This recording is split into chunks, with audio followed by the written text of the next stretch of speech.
Benvenuto o bentornato su un Brewing Diary. Oggi edizione straordinaria per parlare di birra artigianale in modo un po' differente e lo faremo con diversi ospiti durante il video. Infatti, invece di parlare di produzione di birra, stapperemo una lattina. Si tratta della Tuca di birra dell'Eremo e questo perché anche a livello homebrewing è utile conoscere gli stili e avere degli esempi di birre fatte bene. Quindi è sempre utile, oltre che piacevole, bere anche birre di birrifici artigianali. E come per le ricette di birra fatte in casa, è necessario partire dallo stile. Per questo ci aiuterà Skoll, che ci parlerà delle IPA. Linea a te, Andrea.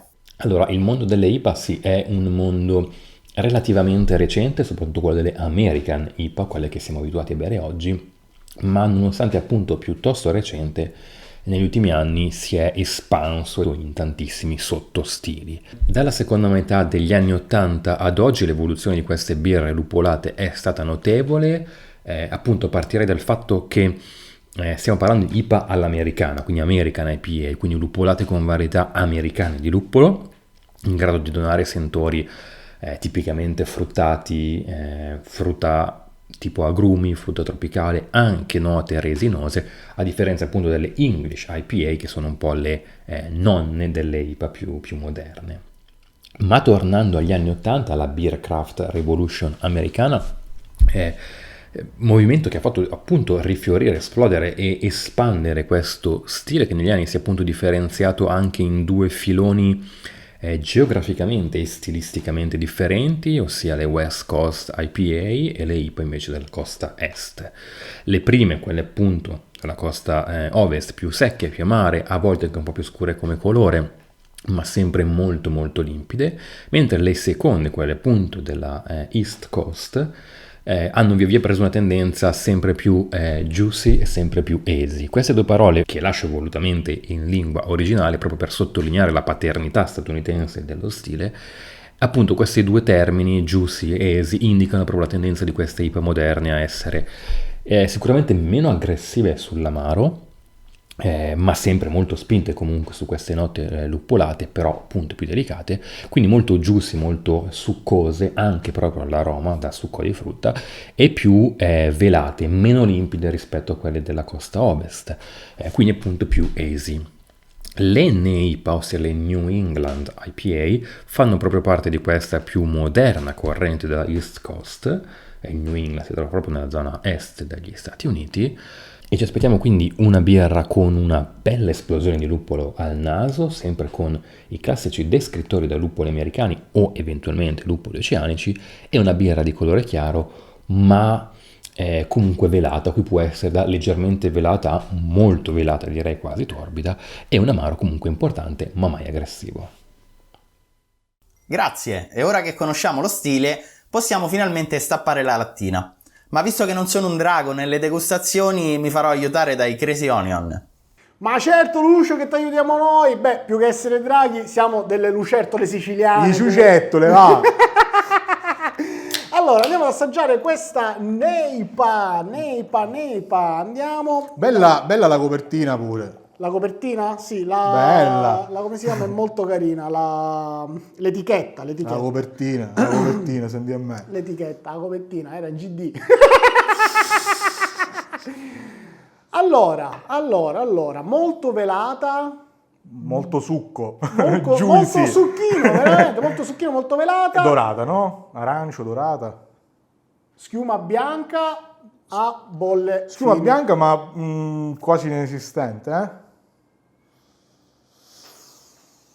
Boh, Profumo. sentori tropicali, super tropicali, proprio. super tropicali. Un po' di fiori forse, ma comunque Fruttato. l'odore predominante è tropicale e frutta a pasta gialla.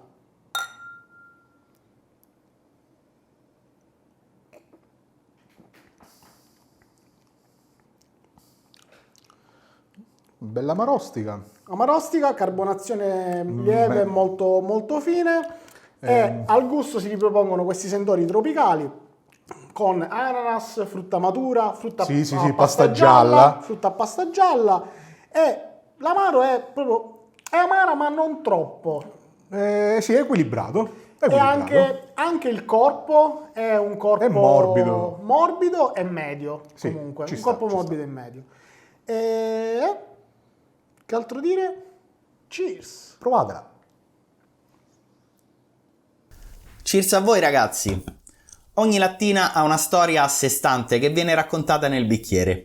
E a volte vorremmo sapere proprio tutto di quella birra o di chi la produce. Filippo di Birra, che ci racconti? Ti racconto con molto piacere del birrificio. Birra dell'Eremo è un birrificio che nasce dalla passione per la birra ovviamente, una passione che viene portata avanti da Enrico e Geltrude dal 2012, prima da soli e adesso con un team di 7 persone, prima producendo solo 3.000 litri l'anno e ora arrivando a più di 40.000 al mese, una passione che ha portato anche riconoscimenti in giro per il mondo, ricerca e selezione delle materie prime, studio dei prodotti e dei processi, evoluzione continua, per esempio nella scelta di passare dalle bottiglie di vetro alle lattine, ecologiche, leggere e ermetiche, oltre che oggettivamente belle da vedere. O anche ricerca di lieviti non convenzionali in un progetto in collaborazione con l'Università Politecnica delle Marche che ha portato alla nascita nel 2017 di Nuove Birre. Sul loro sito poi trovate tutte le info se volete approfondire. Si diceva dei riconoscimenti, la Tuca è stata premiata nel 2020 al primo tentativo e poi anche nel 2021 allo European Beer Star e nel 2021 anche a Birra dell'anno. È una delle birre di punta della nuova linea delle lattine e ci spostiamo con questo stile da Assisi, dove ha sede il birrificio, al New England in un certo senso, con un massiccio e potente uso di luppoli che ti fa innamorare di questa birra appena si apre la lattina. Da qui è tutto. Ti ridò la linea. Grazie. Riprendo la linea parlando di come si fa una perfetta neipa. Basta solo qualche accortezza. Ci ho provato nel video in descrizione e ho ottenuto delle bottiglie esplosive dovute al fenomeno del gushing. Tutto merito del luppolo, che insieme a dosi fuori dal comune per una IPA di avena e fiocchi contribuisce a dare il tipico aspetto torbido instagrammabile delle New England IPA. Per la fermentazione si usa un ceppo neutro.